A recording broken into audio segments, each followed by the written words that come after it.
सहनौ भुनक्तु सह वीर्यङ्करवावहै तेजस्विनावधीतमस्तु मा विद्विषावहै। ॐ शान्ति शान्ति शान्तिः।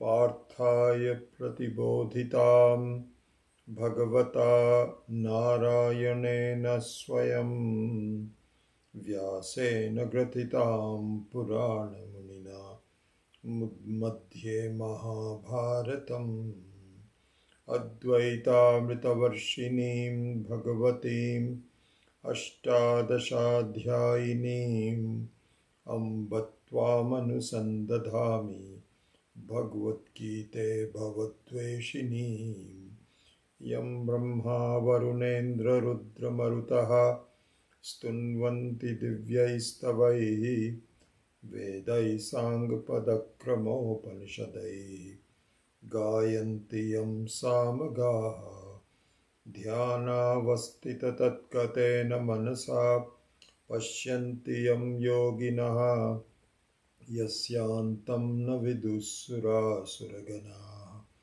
देवाय तस्मै नमः। देवाय तस्मै नमः। So let us chant 5 verses, starting with verse number 22 of the 8th chapter. Okay, so number 22. Purusha saparah partha bhaktya labhyasvananyaya yasyantah sthani bhutani yena sarvamidam tatam yatra kale tvanavrittim आवृत्तिं चैव योगिनः प्रयाता यान्ति तं कालं वक्ष्यामि भरतर्षभ। अग्निर्ज्योतिरहः शुक्लः षण्मासा उत्तरायणं तत्र प्रयाता गच्छन्ति ब्रह्मविदो जनाः। धूमो रात्रिस्तथा कृष्णः षण्मासा दक्षिणायनं तत्र चान्द्रमसं ज्योति योगी प्राप्य निवर्तते। शुक्लकृष्णे गतिह्येते जगतः शाश्वते मते एकया यात्यनावृत्तिम् अन्ययाद् वर्तते पुनः।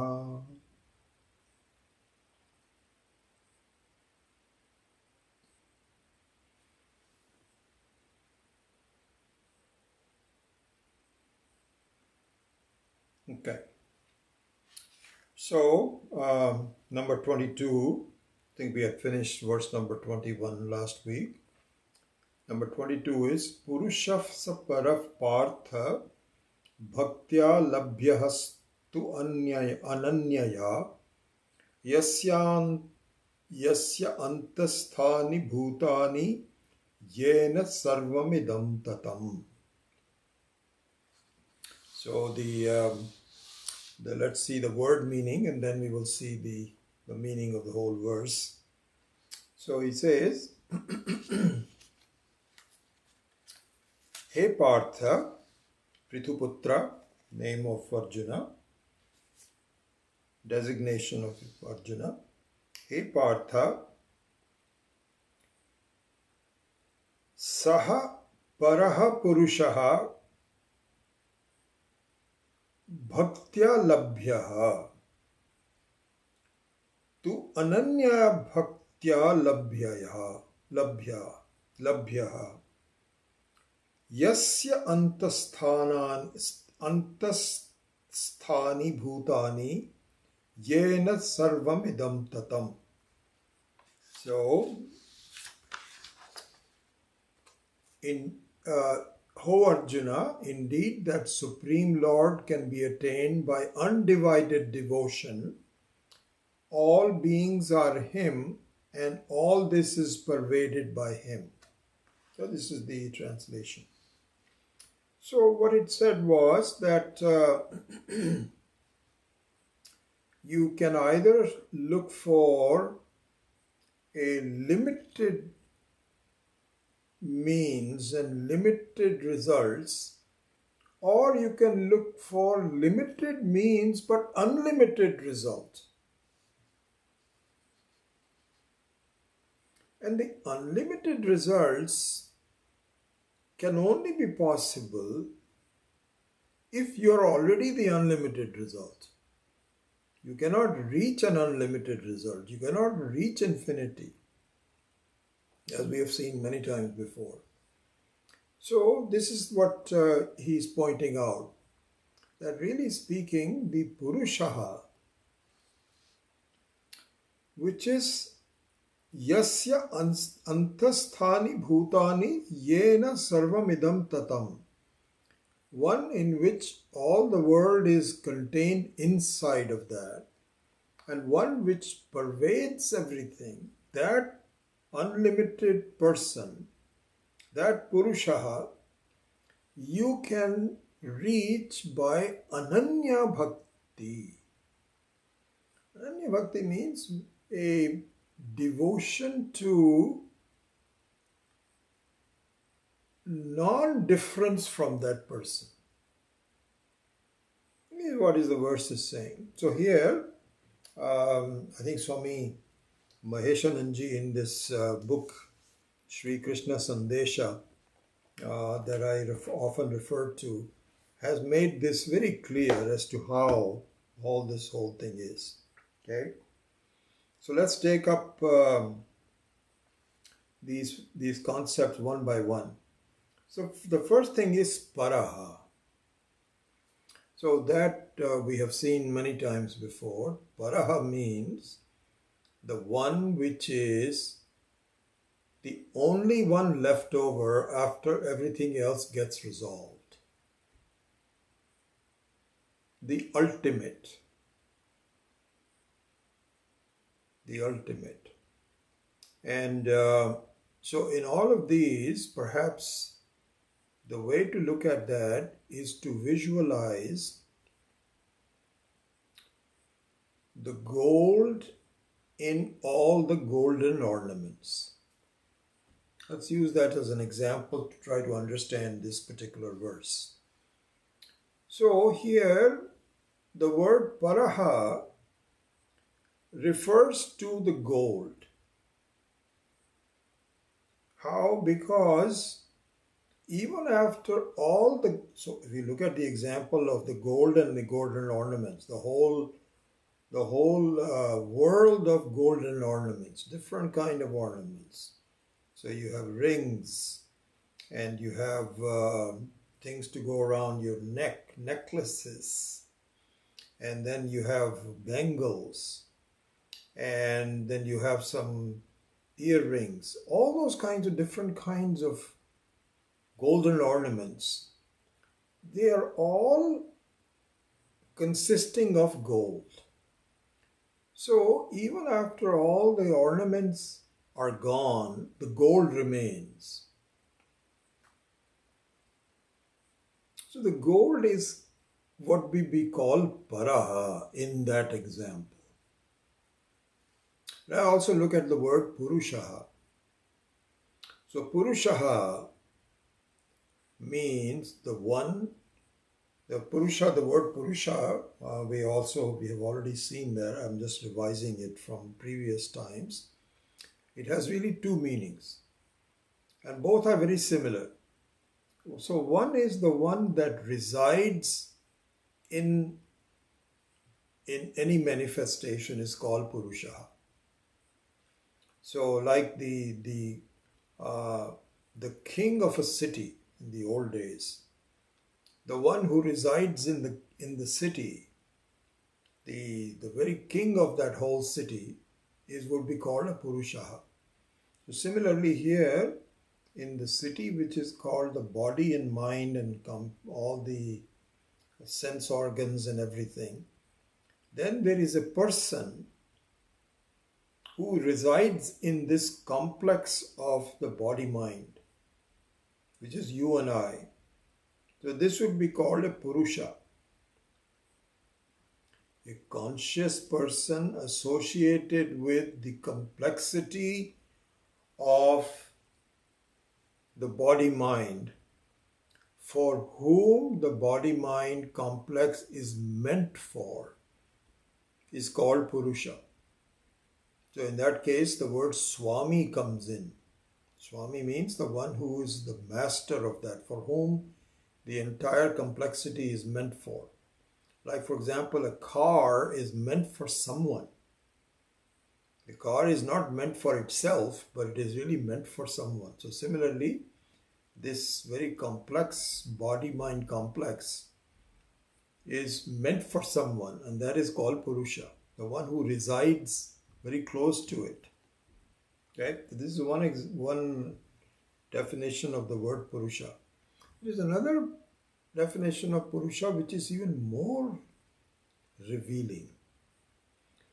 So that comes from the dhatu pra. Pra means the one that fills up,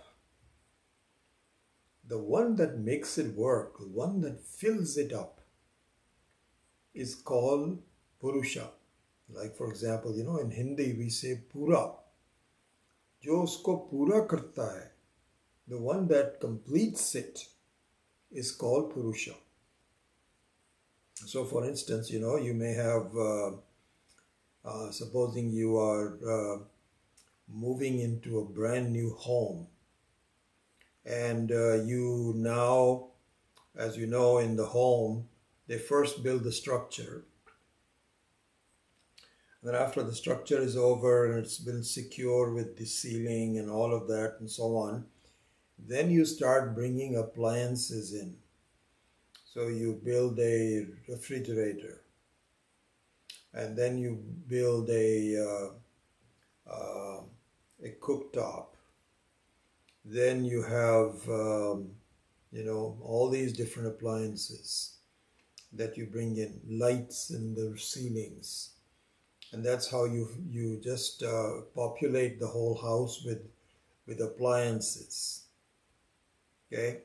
Now the appliances are all been brought in, you have unpacked them, the workers have appropriately put all the appliances at all the places and so on and so forth. But they are useless until you turn the electricity on.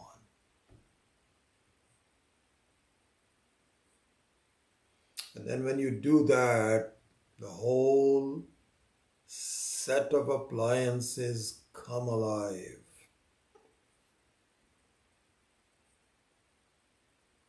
The air conditioner, the heaters, the refrigerators, everything just comes alive. Lights, fans.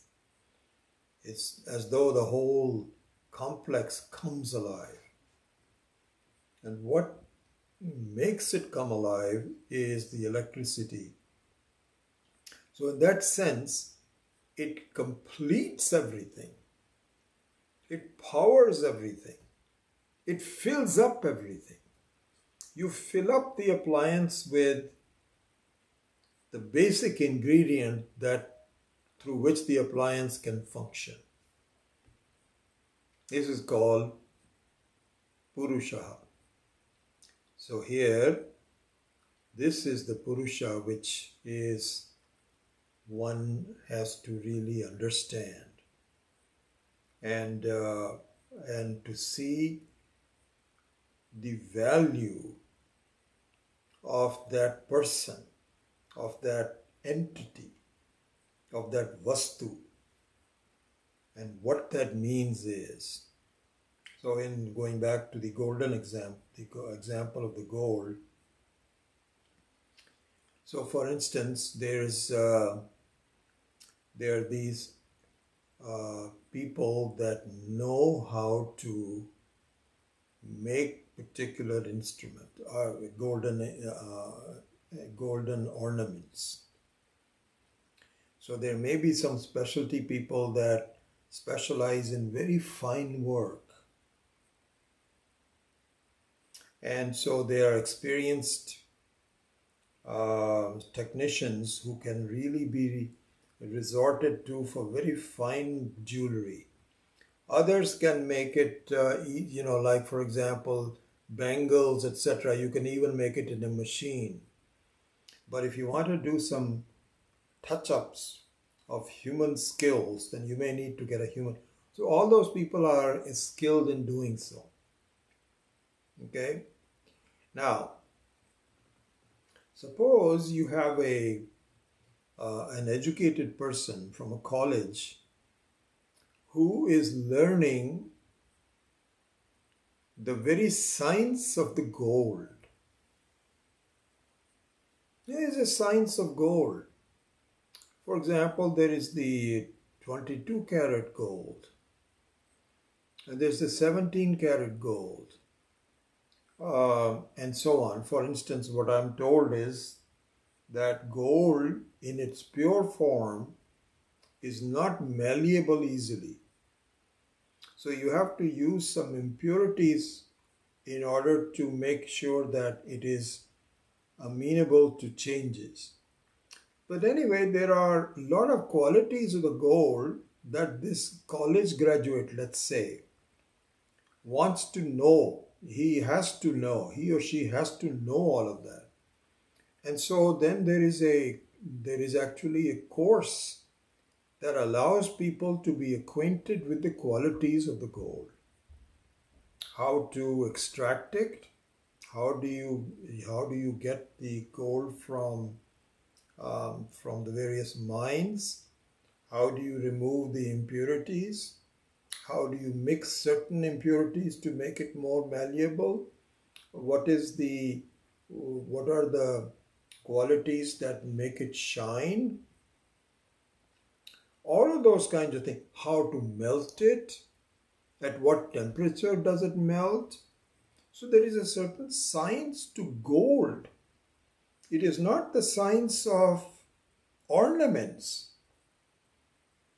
So the making of ornaments is a different skill which is left to people who have a certain skill in doing so. But this educated person who wants to know the very essence of the gold itself is a different kind of a person. And guess who is more valuable? It must be the person who understands gold, who can manipulate the gold. Why? Because the value of the gold is everlasting. It is, ornaments can come and go, and yes, there is some enhancement of the value you can do by ornamentation, but it is really the content which is much more important. And so now this is the example that we have to see. And also another thing, look at the second line of the verse number 22. Yasya antasthani bhutani yena sarvamidam tatam. Right?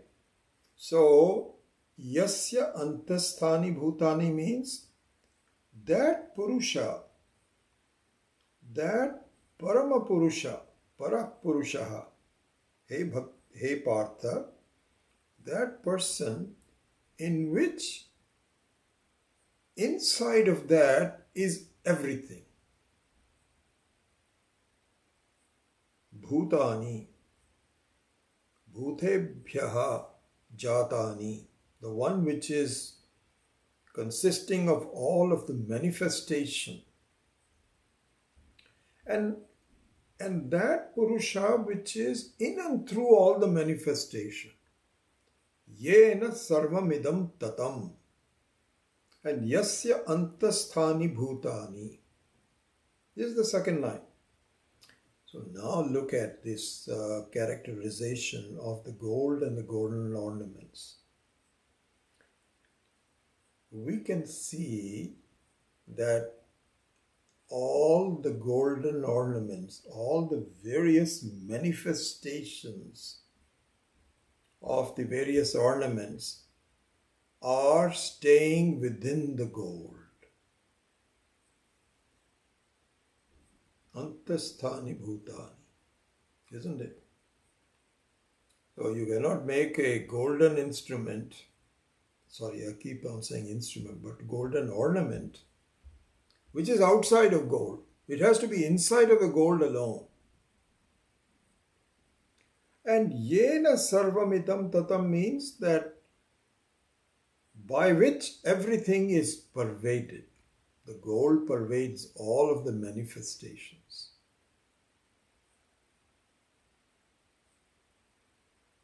Okay? So now that example is clear. He says that Purusha, that entity, that Vastu, which is the core of the entire manifestation, from which all the manifestations come out, and without being separated from which all the ornaments appear to be. So all that can happen is that there is no change in the gold and there is no change in the ornaments, but if you interact with the ornament, what your orientation is can be different. So now if you are a young lady who is planning to get married, then chances are that the mother and daughter will visit a jeweler shop to look at designs. So their orientation is towards the design appropriately, because they have to discuss between mother and daughter what's fashionable, what looks good, which is a staying power, which the fashion which is more endemic, not transitory. All those kinds of things they have to discuss, and certainly the price of it and so on. But when they are thinking of looking at all the various golden ornaments, they are not looking at the gold, they are looking at the ornamentation. And the same mother and hopefully her husband together decide this is how much gold we can afford to give to our daughter for her marriage. So at that point, this couple's orientation is towards the gold. They can even approach the jeweler ahead of time and say, we are looking at spending this much money and I think we can afford this much gold. Can you show us certain jewelry that we can get? And in fact, we are also interested in getting some gold coins to present to our daughter. And what do you have? How much does it weigh? What's the cost of it? It is all about the gold, not about the ornamentation.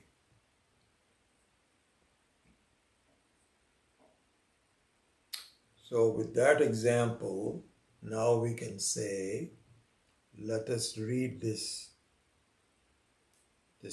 mantra, this shloka rather.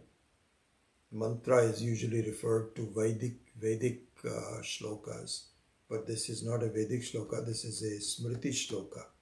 So shloka, Purusha sap parah partha bhaktya labhya tu ananyaya yasya antasthani bhutani yena sarvam idam tatam. So the end result of this shloka is, have the orientation towards the gold. because the orientation towards the ornamentation is very flighty. It is very vulnerable. It can be in fashion and may not be in a fashion. It can break easily. And yes, there is a certain value in the manifestation of the ornamentation. Yes, I agree.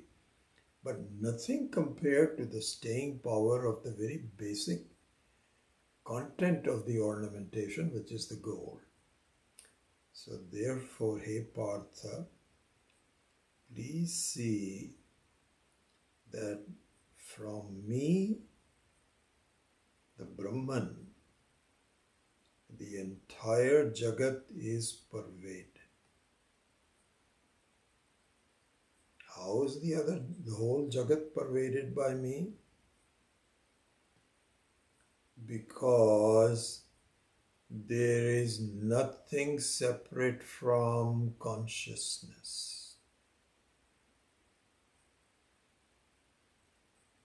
If you really analyze it, you find that if you're looking at the table,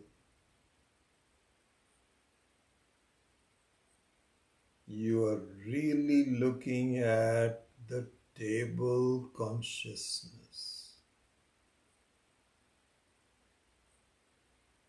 It is, even though it looks like it is jada, it is inert, but the inertness also is held up by the consciousness. It's table consciousness. It is carpet consciousness. Everything is consciousness. And what happens is that my orientation is on the table, not the consciousness of the table. It is very much like my orientation is towards the ornamentation, not on the gold.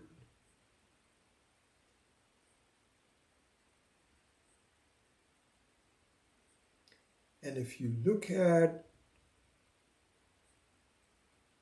the content of everything, yena sarvam idam tatam yasya antasthani bhutani. If you graduate to be the one that wants to investigate the qualities of the gold, not the quality of the ornamentation. You have a choice. You can enjoy the quality of the ornamentation if you want to and become good at it, sure. But please see that the ornamentation is a dependent thing. Gold, on the other hand, is independent. Similarly, and that is okay if you are looking at gold jewelry, but this is much more important because if you're looking at yourself, what you are is the common consciousness which doesn't change, which is in and through all your experiences. And at this point, you are totally devoted towards your experiences, including the experience of yourself as a jiva, as a person. What happens to me? What are people saying about me? How do I get better? How do I become more successful? All those kinds of things. Various experiences. That's what you're involved in. You and I. But if our attention should now be withdrawn from that and investigating the very content of all of that, the payback is enormous. You cannot believe how much you get back if you start investigating the very content of everything in this life. In fact, you reach infinity. You know, we can go back to another example which we are very familiar with. Excuse me.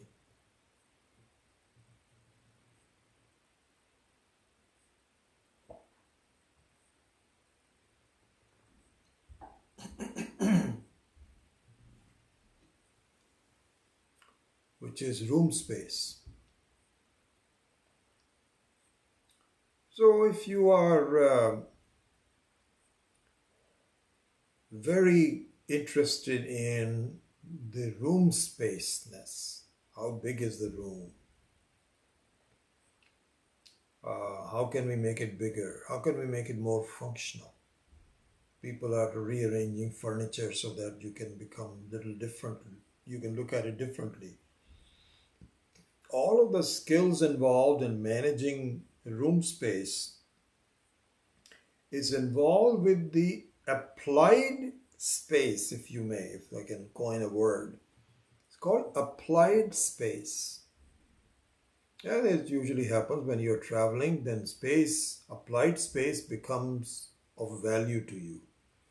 How much can I carry on my, can I take, do I have to take a checked-in luggage, or can I just take a carry-on? How much can I stuff into the carry-on? How much space is there? That becomes a skill by itself. So this is what we call applied space. And if you were the space, so Chidakasha means Akasha plus Chit. So a conscious space, if you were the space, then your applied space is what you are concerned with as your own identity. Okay, so let's look at that. So when we are as a human being or any other living being, let's say a human being, my understanding of the human being is like that of an applied space. I'm very interested in my life, my experiences, how to improve it. And my whole orientation is towards applied self. This is what is called Jivatma. It is not the general Atma, it is the Jivatma. And I am very interested in the Jivatma, me, the Ahankara, this is me. And how you are all different from me. You are a separate person, I am a separate person. Just like a different room spaces are different from other room spaces. And I'm very involved with that. I'm involved in comparing myself, in getting better, in competition. All those kinds of things are very appropriate to the very orientation of the room space. So similarly, the orientation of the Jivatma is very specific to the Jiva.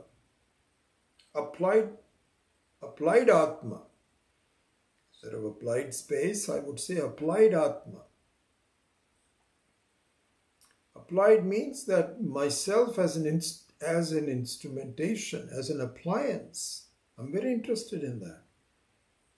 Just like you have electricity which is infused into an appliance, and now the appliance becomes aware, this is me. How long am I going to last? Am I brighter than the other bulbs? How do I compare myself to fans, which is a different species altogether? All those kinds of orientations involved with the applied Atma.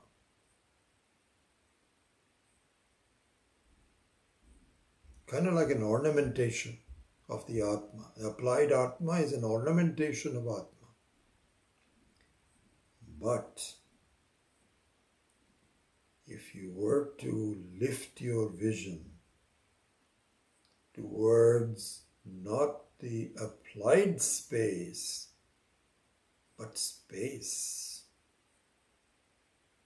you find it doesn't look very interesting at first because you can only look around the room space. That's how you're thinking. But if you were to elevate your thinking towards, you ask yourself, what is the room space? How is that different from other rooms? What is the commonality? What is the end result? Is there something that I can aspire to which doesn't change, which is outside the time and space? That orientation, so that finding of the gold is through your own devotion of thinking. This is what is called Ananyaya Bhaktya. Now we can finish this shloka. That if you are really interested in understanding the very unlimited content of everything, which is you, not you as a jiva, but you as an atma. Not as a jivatma, but as a paramatma. Not as a room space, but as space.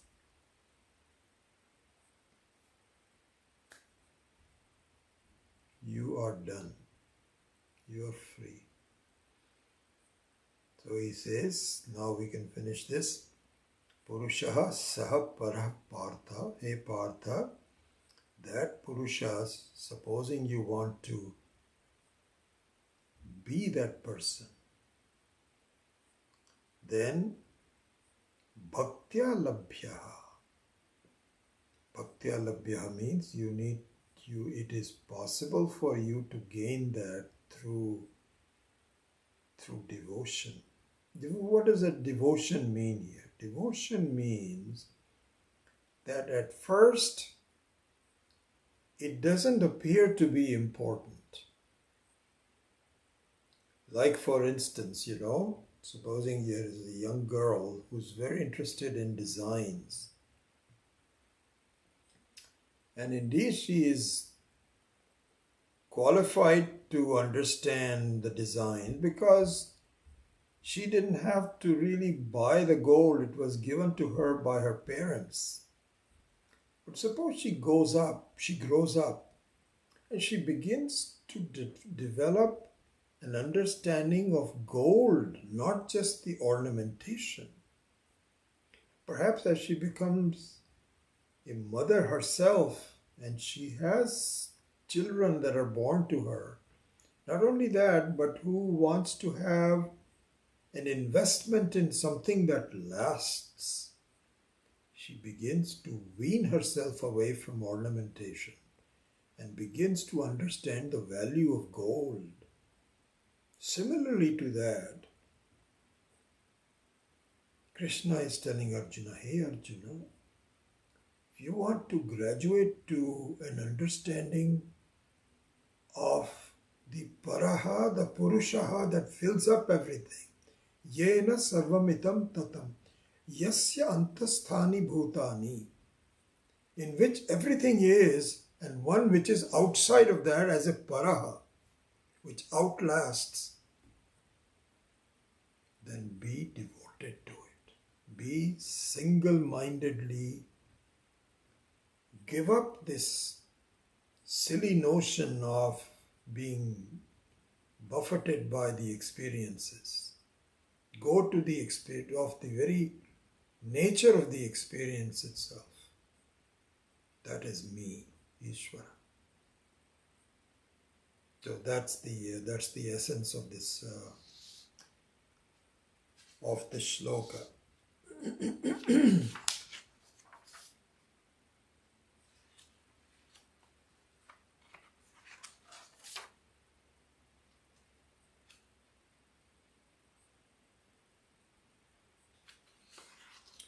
Here,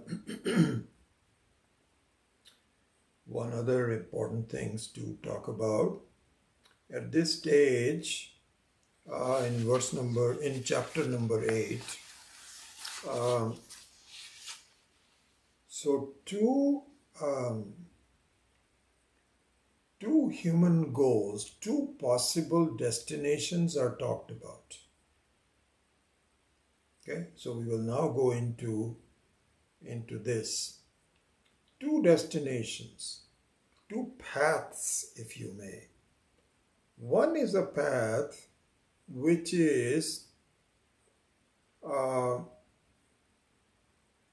keeps going back in circles,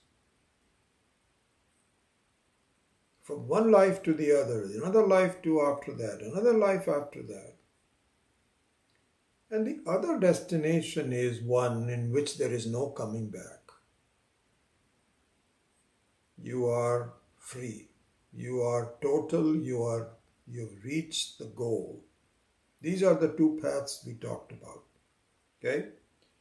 So here's one thing that we should be aware of is that in the very beginning of the study of Vedanta, we are introduced to the 4 Purusharthas. And so those are Artha,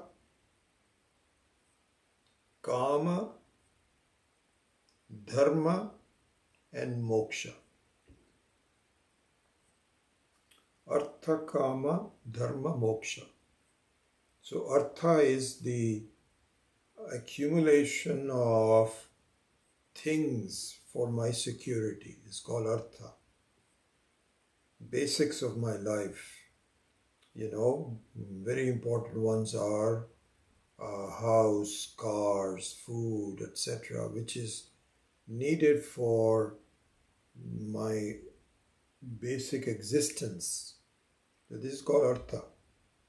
Once I've accumulated that, I go into Kama, where it is to do with not essential me, but pleasurable me. Good food, good music, good places to visit, travel. All those kinds of things come under the second Purushartha. Purushartha means one, Purushanam Arthyata iti Purushartha, one which is desired by human beings. So there are 4 kinds of desires that we have. One is the basic Artha, security. The second one is pleasure. The third one is Dharma. Dharma means now all those desires that are finer in nature and are more lasting, including my next few lives. That is Dharma, that is superior to Artha and Kama. More lasting. It is superior because it is more lasting. It is more subtle. That's called Dharma. Then there is something completely different from the first 3, which is Moksha. Because the first 3 are known to be limited.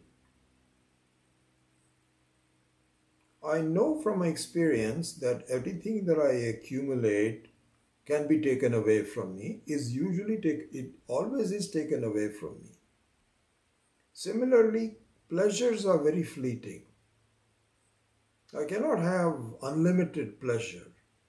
Similarly, the Dharma also has limits to it. One of the limits to it is uncertainty. Whether my conduct today will lead to goodness or not, there's a certain belief involved in it. I'm not sure about it. So Dharma is also limited. So then the desire comes in. Is there something which does not have the defect of the first 3? And I'm told, yes, that's possible, which is moksha. And then the whole, the finding of the moksha as to what happens, what do I do, what do I know, The entire search for moksha is the path there. Okay, so here in these verses of chapter 8, Krishna has collapsed the first three into one category, and the second as this stays the same. So he has collapsed the four purusharthas into two purusharthas. And this is reasonable because he has not looked at the detail of the first three and clubbed them into limited. And this is the unlimited. So this is what he has talked about. He is steering us towards these two basic destinations. One is limited and one is the unlimited. Okay? So now, how to achieve these two aims? So far it was defined in terms of the gold and the ornamentation and the paraha and purushaha. We have seen all of that. So either you can be devoted towards the limited, which is the ornaments, or you can be devoted towards the unlimited, which is the gold, in that example. So that background was presented and given to us. Okay, now the question is, how do I go to these to one or the other? What is the process involved? So a few verses are now given with respect to that. So verse number 23. He says, Yatra kale tu anavrittim avrittim chaiva yoginaha prayata yanti tam kalam vakshyami bharatarshava.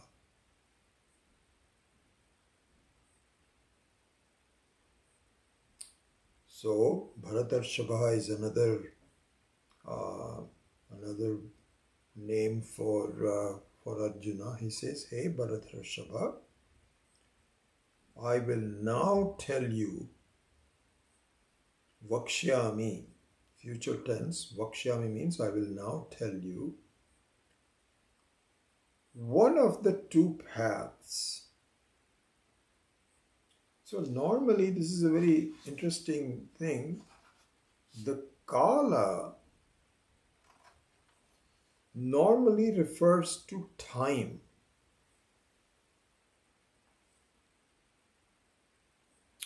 But many times in Shastra, including the Bhagavad Gita, the usage of words is idiomatic. So if you start looking at and say, Yatra kale, in what time I'm going to show you to go there, this is a wrong interpretation of the word kala. Here, kala means the path, the direction, the way out, not the time. How do we know that? It was interesting. I was reading Swami Paramarthananda's commentary on this.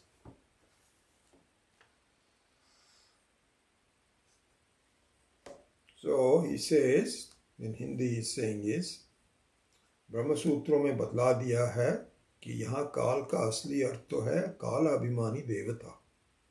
And he cited this in Brahma Sutra, chapter 4, then 4.3.4. I haven't had time to look at it, but I assume that this is the exact his reference. So he says that even in Brahma Sutra, the word kala refers to not the time, but the kala abhimani devata. So that means a destination in the form of a devata.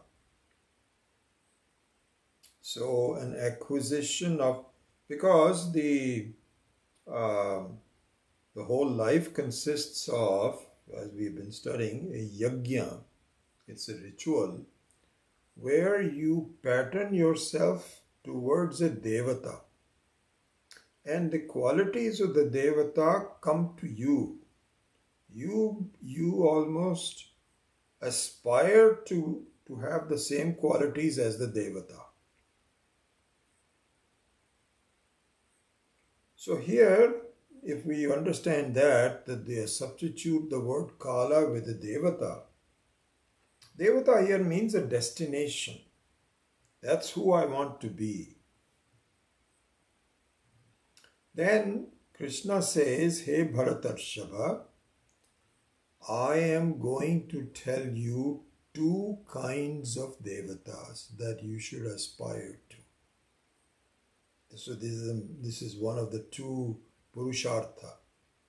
One which is avrittim. Avrittim means a return. The other one is called anavrittim, in which there is no return.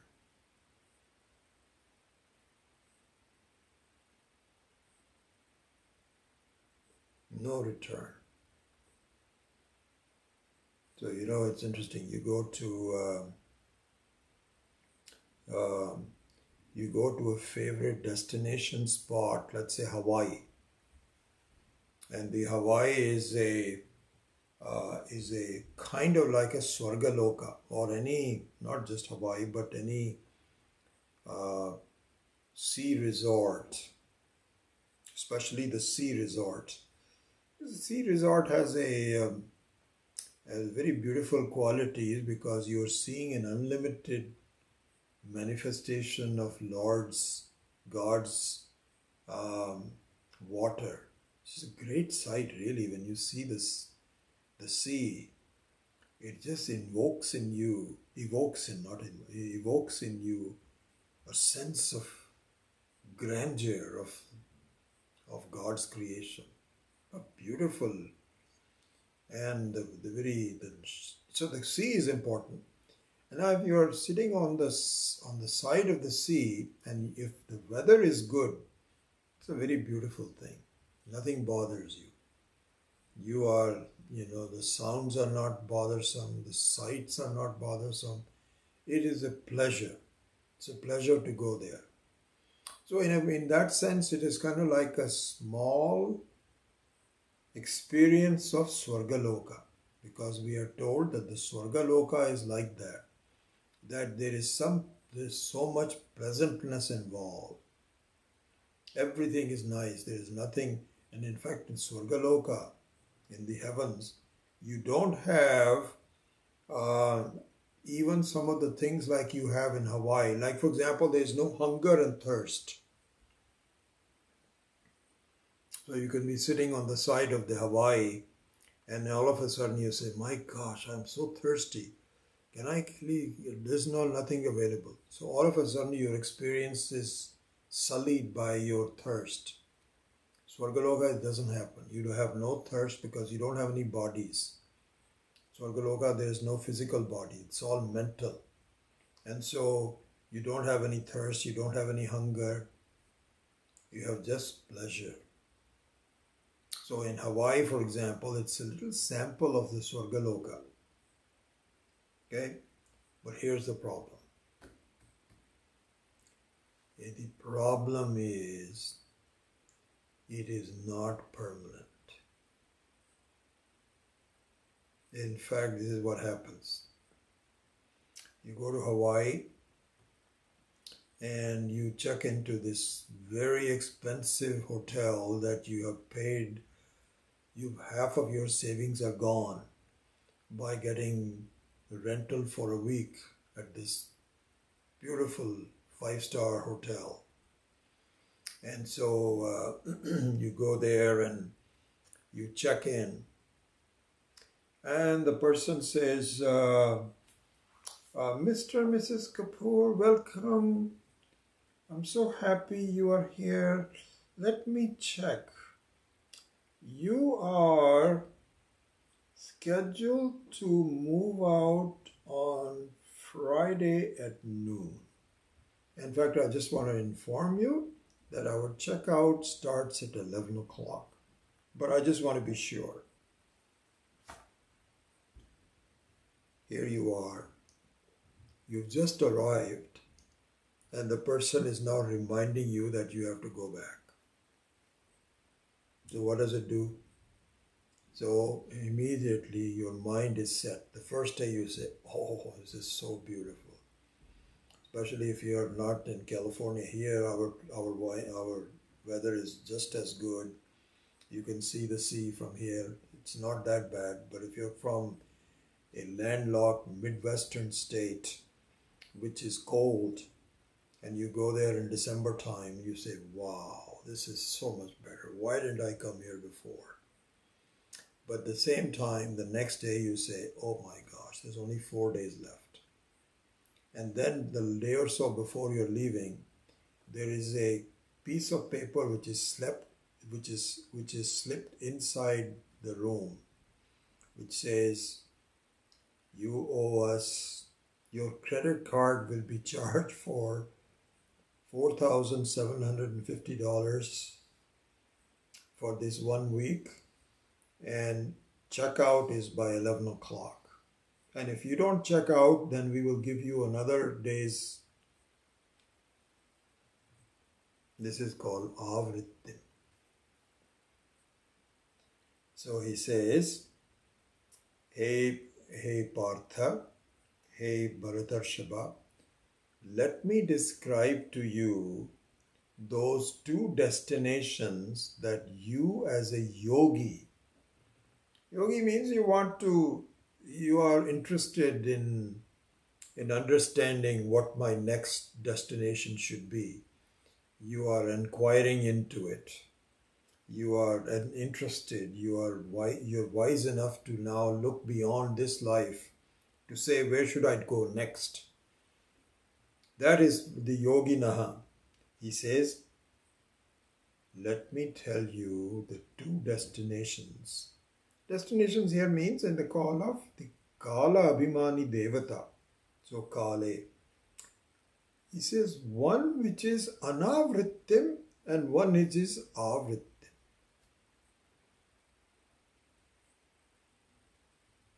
He says, now I will describe to you these 2.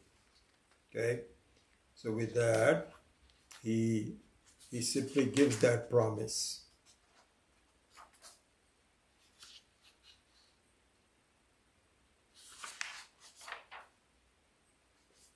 Okay, so he's going to now name these 2 destinations, or even not even destinations, these 2 paths, margas, the brighter path and the gloomy path. So one is called Shukla Marga, just a name. And somewhat appropriate, we'll see that in a minute. So one is the Shukla path, Shukla Marga, and the other one is Krishna Marga. Krishna Marga here means dark, gloomy path. And so the differences are in both paths, you have pleasures, but one where the pleasure is very tainted with limitations. You know, sometimes we get, once in a while you'll go with, let's say my wife and I we've just, sometimes we go out with another couple for dinner somewhere. And now that places are open up, we have a number of friends that we have not seen for a year and a half. And so we decided, okay, why don't we just go to some place? And now the question is, where do you go? And so we all have propensities. My wife and I are vegetarians. Our friends may not be vegetarians. They may like one kind of food, we may like. Anyway, so we come up with some kind of a compromise and we go out for food. What I am noticing is I am so sensitive to prices. My wife and too, so it's not just the both of us. We are very sensitive to prices. And so, my gosh, how the food prices have gone up slowly but very surely in the last few years, even before the COVID and certainly during COVID. I remember the time when, hors d'oeuvres were like $6, $7, soup or salad or something was about, I'm talking about 10, 15 years ago. And the main entree would be about $15 or so, which at that time would be expensive at that time. But we said, so the whole meal would be about $35, maybe $30 per person, including dessert and all that, tax, tip. It is a shock to see these entrees that are 30 to 40 bucks and hors d'oeuvres are $15, and the whole meal now, nothing terribly fancy, will now not cost you less than 75, 80 bucks. I don't enjoy it. Even if I'm eating, I'm thinking of, oh my gosh, this is worth 80 bucks. That's a lot of money. I just don't enjoy that. It's not you should just forget about it and do that. So, this gloomy path is the one where there may be pleasure, but it is sullied by a lot of problems, and including high price. So if you go to Hawaii, you're saying, oh my gosh, I saved up so much money for just to come here. First of all, the airfare to get there is very expensive. Then to stay there at these 5-star hotels or 4-star hotels or whatever is very expensive. And it's full of problems because it's very short. You're always thinking of it. This is the gloomy path. This is called the Krishna Marga. And then you have the Shukla Marga, which is much more pleasant. Well, because part of that is it's kind of like you have now earned. So I'm talking about myself as a person who's really not rich. And then you see people and how they behave and so on, who have so much money that just 5,000-6,000 bucks for a week, or they say, that's nothing. To go to a meal, $100 per person, it doesn't even enter there. So it might be like $15 from me would be 150 bucks for them. So they have so much accumulated punya and so much capital to spend that the destination and the marga is very pleasant, very pleasant. And so here, one interesting thing in the description of these next two or three, both the destination and the marga, the path is described, and the person who is traversing those are also described. So both of them are important. You see, that's the interesting thing, is that an expensive meal may be unpleasant for one, but perfectly pleasant for the another person who can easily afford it. So both the person as well as the meal are included in this. He's going to talk about that. Anyway, I'm not going to go spend any more time. Let me go through one more verse and then we will, then I think we can wrap this section up. So this is number 24. Let's go to number 24. Agnir Jyotir Aha Shuklaha Shanmasa Uttarayanam Tatra Prayata Gachanti Brahmavido Janaha. Okay. So interesting verse, important verse. Okay, so now let me give you a kind of an overall picture first, and then we will, in fact, you know what? Let's do this. Let us chant both 24 and 25. Number 24 is the Shukla Marga, the bright Marga, and 25 is the Krishna Marga, the gloomy, the dark Marga. Right? Okay, so let's look at that. 24 is Agnir Jyoti Ahaha Shuklaha Shanmasa Uttarayanam Tatra Prayata Gachanti Brahma Brahma Vido Janaha. So this is the bright side. Then the Shukla, then the Krishna Marga. Dhumo Ratris Tatha Krishna Shanmasa Dakshinayanam Tatra Chandramasam Jyotihi Yogi Prapya Nivartate. So let us do in fact, it might be good to do both of them. We may not be able to finish both of them, but let's at least look at the English translation of both of them.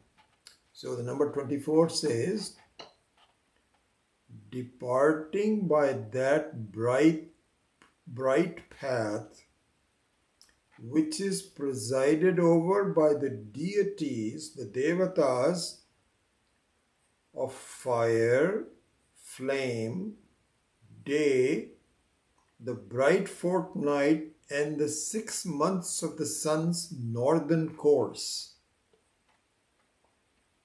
Departing by that path, those people who meditate on Brahma, Saguna Brahma, attain Brahman. Departing by that path, which is presided over by these 6 deities,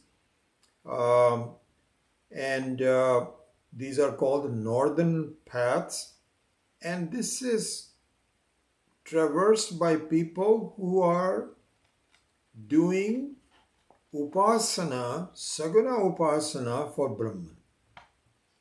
Okay, so this is number 24. Now let's look at 25.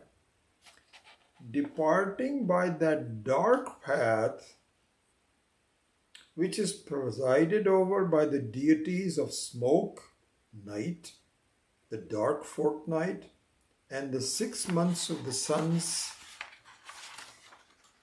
southern course, the yogi attains the lunar light of the heavens and returns. Okay? So here,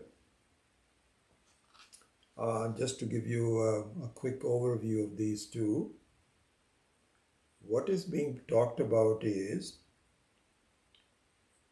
that the people who follow the mere rituals of Vedas, who are karmakandis, who are following the physical aspects of doing yajna without understanding the devatas behind it, not doing the upasana, not doing the mental prayers, not having the bhakti, not resorting to upasana, travel through the dark paths.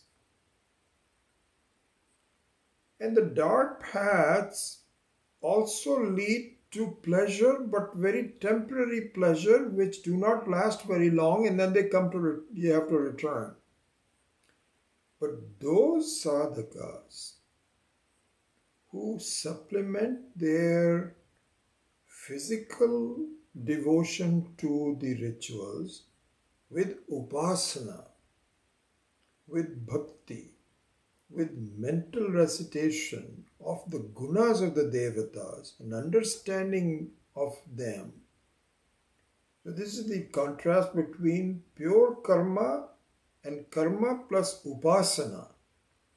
Those upasakas go through the bright path and are not likely to come back. They are not going to come back. They will go to Brahmaloka and they will be taught by Brahmaji, and they will not have to come back. Now, please remember, we are still talking about Krama Mukti.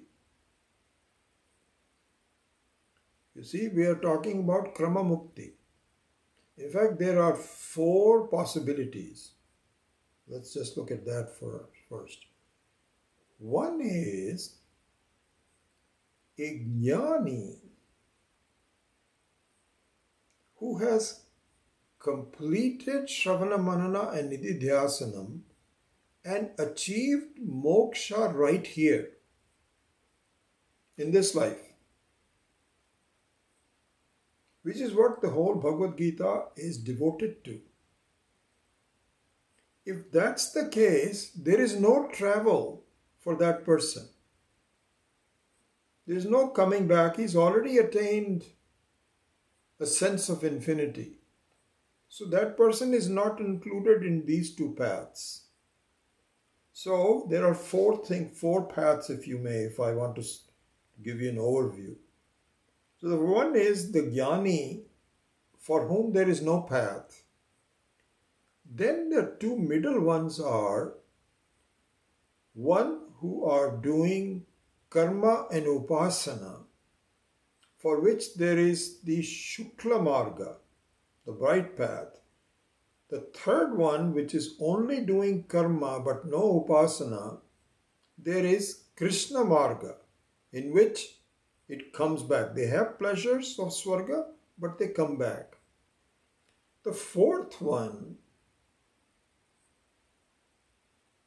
is one who is not even devoted to any yajna, any devotion, any god or anything. There is no Shukla path, no Krishna path. They come back to the same state or even lower, back into a human or perhaps even an animal existence. So they don't even go to Swargaloka. They don't even, because the middle 2 paths are through different kinds of Swargaloka. But the fourth one is you don't even go to Swargaloka, you don't deserve it.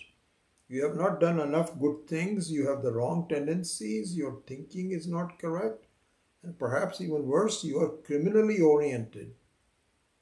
For them, there is no paths or anything. There is in fact a complete return into a life of limitations. So these are the 4 different possible paths. But here in these sections of the chapter 8, what Krishna is describing is the middle 2 paths. So obviously this is Krama Mukti. He is discussing in all the 8th chapter, it is Krama Mukti, not the Sadhya Mukti which the Jnani has, and no Mukti for the time being. We're talking at the next few lives for one who has not devotion at all. No yajna, no investigation into spirituality, and which is the most of the people. They're just busy with their lives and so on. And hopefully it's they get rewarded or punished by the laws of the society and so on and so forth. And so we're not talking about those people.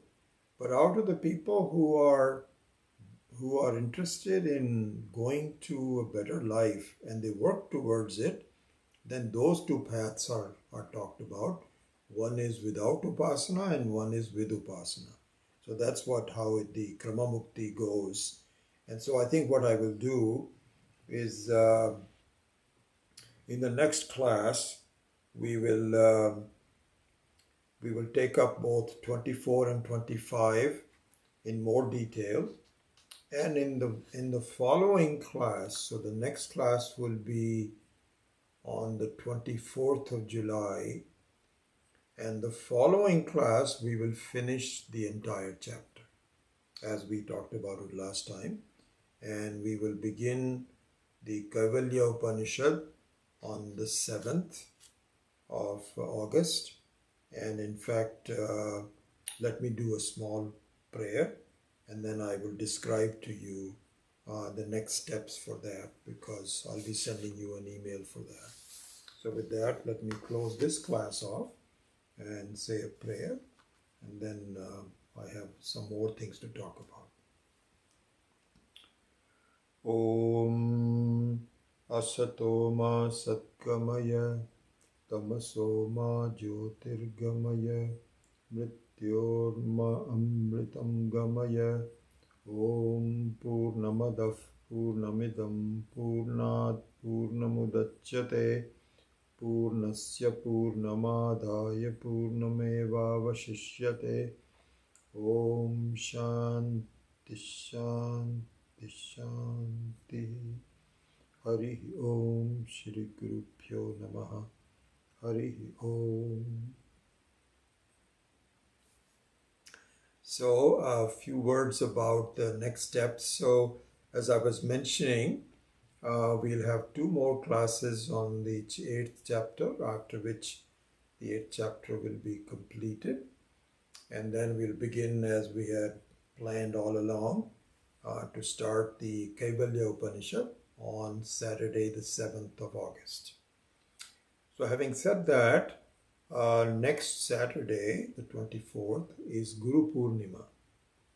And as we were discussing in the earlier class, I consider from my perspective, for the study of Vedanta, there are 2 events.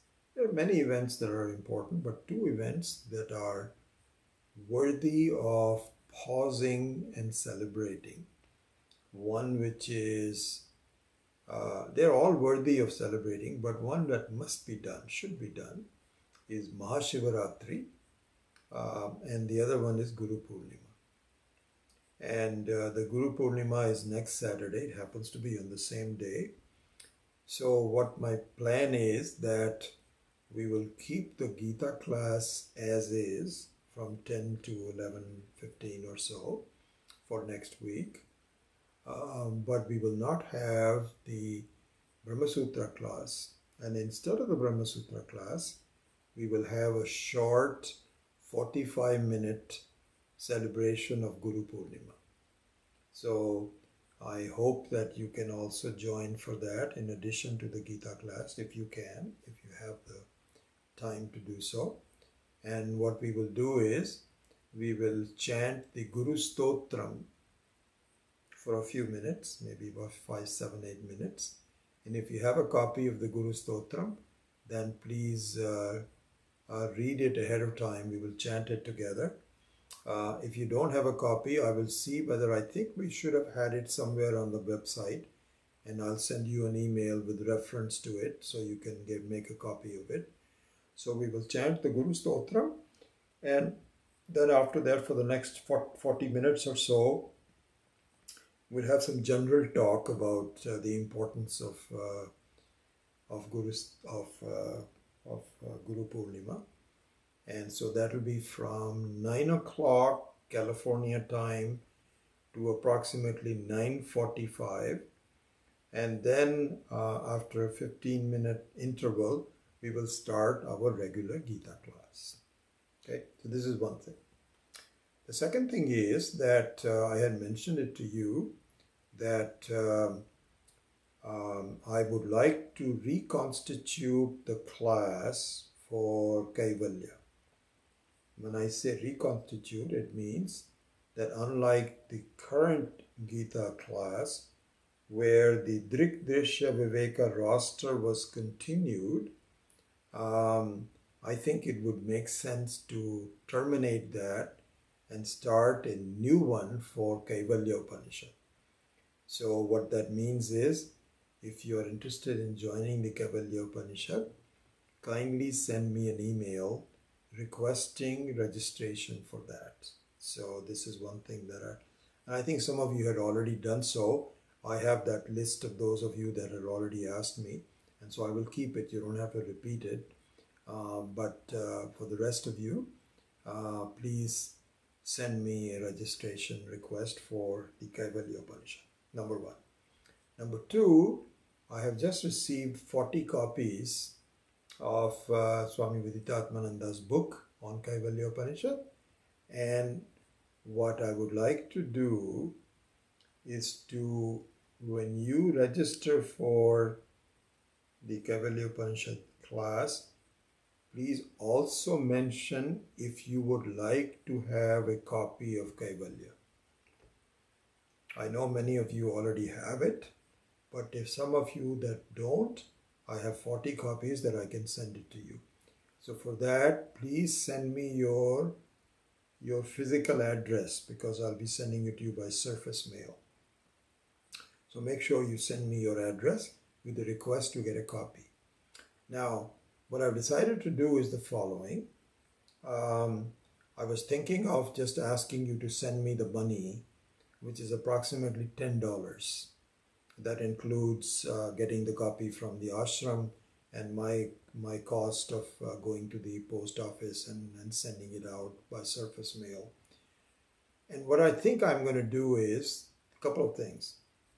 The Guru Purnima is an occasion where the students normally give a donation to the teaching. And so we have had a tradition of doing that once a year, which is a purely voluntary donation. And our expenses are very limited. We don't have any physical space. We used to cost about $1,000 a month. We don't do that anymore. There are some small expenses. We have gotten some new equipment and so on and so forth. So it's really not that much. But I think it's a good opportunity for students to give something back to the teaching institution. And if we have some money left over, then we will keep it in the general fund for future use. So I'm not asking you to send me a lot of money, but if you want to just send me some funds, then I'm going to send you an email that tells you how to send the funds. Okay? Now, the reason I'm mentioning is because the $40 times 10 is $400. I am not going to bother you by having you send me $10. If you want to give a general donation, please do it. But if you don't have the money, or you prefer not to spend any money at this time, that's perfectly fine. This is not a charged kind of a thing. This is purely free education. So I think that from the donations, we will be able to cover $10. So for the books, you don't need to send me $10 for this Kaivalya Upanishad. I think from general donations, we will cover the expenses of that. But I do need your address. So please make sure of that, and I will send you for the first 40 people. If you are more than that, then I can get some more copies from the ashram. But right now I have 40 copies, and we will begin that on August 7th. So my next email will go out, which will show you where to donate.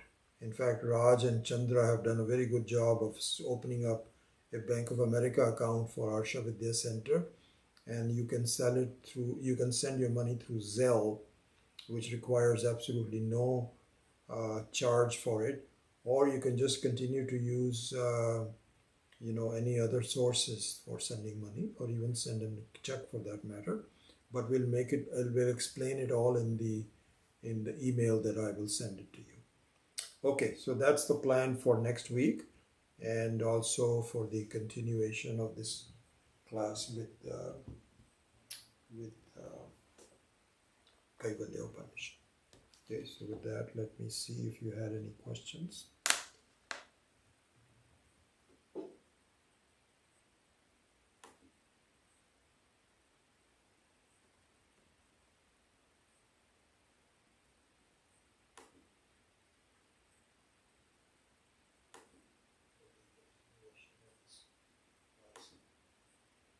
just sent you an email.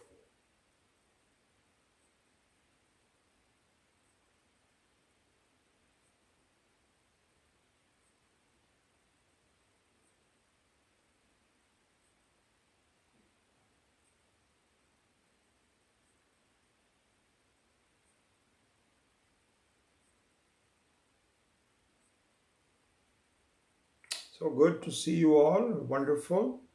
And I don't see any questions here. I know in the previous class, as soon as I hung up, Chawla had a question and I will respond to her. So let me also pause for a minute to see. Sometimes the questions don't show up until I have already closed the class. So